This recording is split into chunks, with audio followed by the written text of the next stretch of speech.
Hey everybody, Dan here with Pain Free You. Hope everybody had a great weekend. Welcome to Monday. Today's topic is don't click on that thought. And I'll get to that in a minute. I'll explain where this idea came from. But first, relax a second. Let your body loosen up. Long weekend.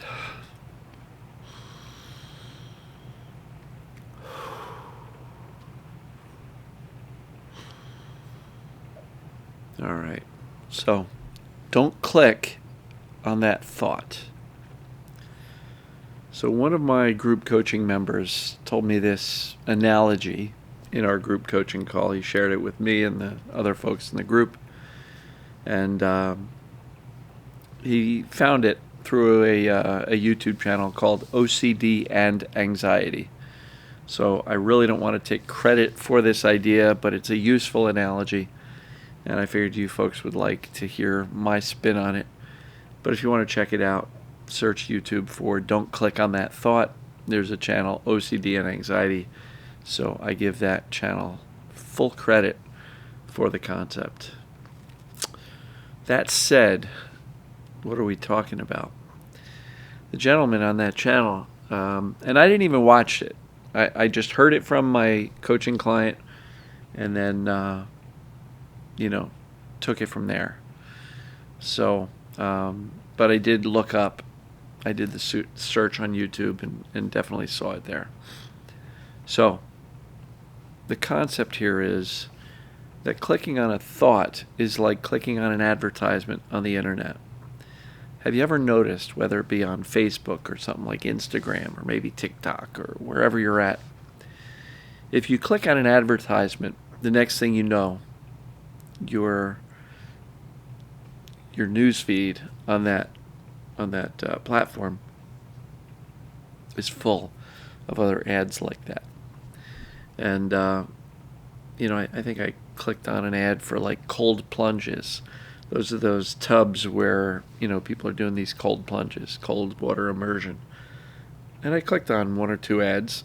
Next thing you know, that's all I'm getting. All over the place, all over the internet. Because what I did by clicking on that advertisement is I showed interest. And the algorithms on these websites said, oh, they're interested in that. Maybe they'll be interested in this, this, and this, just like it. Our brains work like those computer algorithms. So if you click on a thought, which means you engage in that thought, your brain says, oh, they're interested in that. Let me give them more thoughts, just like it. So how does that apply to the mind-body space? Well, if you're engaging in the thought that says, oh no, my symptoms moved, it changed, it hurts, the brain's just going to give you more of those thoughts. This is like the computer algorithm up here. So it's super, super important to not engage in the thoughts that you don't want more of. And I know that sounds counterproductive, but imagine trying to tell yourself 85 times a day, don't think about, a red sports car. Whatever you do, Dan, don't think about a red sports car. But don't think about a red sports car. The more you try not to think about a red sports car, the more you're thinking about a red sports car, so you're engaging in it, right? If you want to stop thinking about something, you engage your brain in something different. My general recommendation is engage your brain in something useful, productive, anything, virtually anything except the symptoms, the pains, and what we're dealing with in this mind-body space. Now, that's challenging because our symptoms are designed to get our attention. But the more you engage in that thought about our symptoms, the frustration, the fear, the anger, the sadness, the despair, the worry that it won't end, all of those things that many of us fall prey to, the more we're clicking on those thoughts, the more of them we get. So don't click on that thought.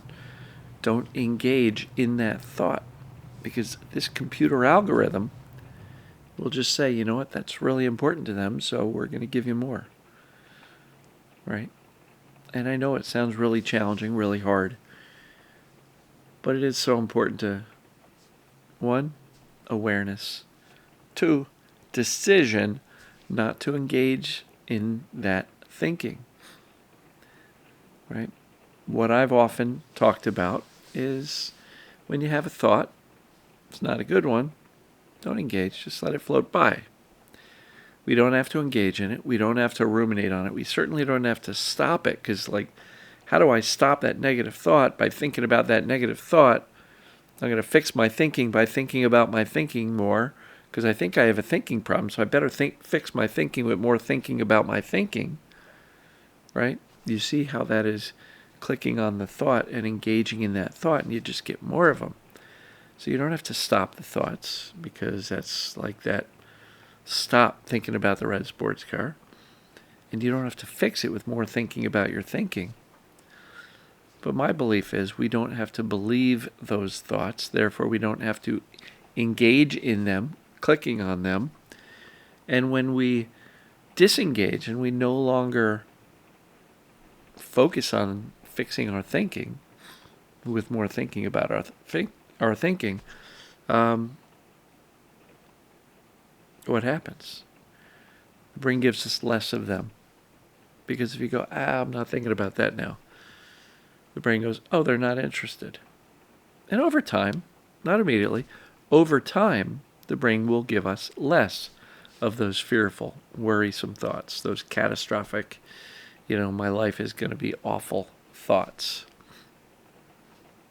So it's pretty straightforward.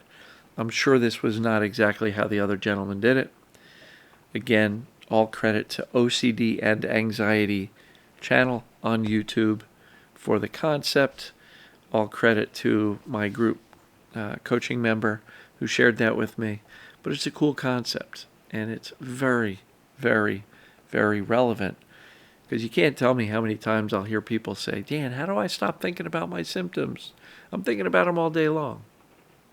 Well, stop clicking on them. You don't have to stop them. You don't have to fix them, but you can allow them to float by. You don't have to engage in them, and you can say, I'm not believing in that. I don't have to believe it, and I'm not going to do that. Let them go, and stop clicking on the thought, because when you do, you're going to get more and more and more. The more you engage in the thinking, these thoughts become habitual.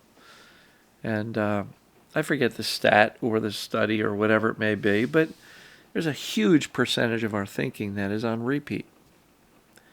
It's on repeat because people are clicking on them. So I hope this makes sense. Little awareness on our own thinking and how we can do less of the negative stuff. So I hope you found it valuable. I thought it was a neat concept. So, love you all, and we'll see you tomorrow. Take care.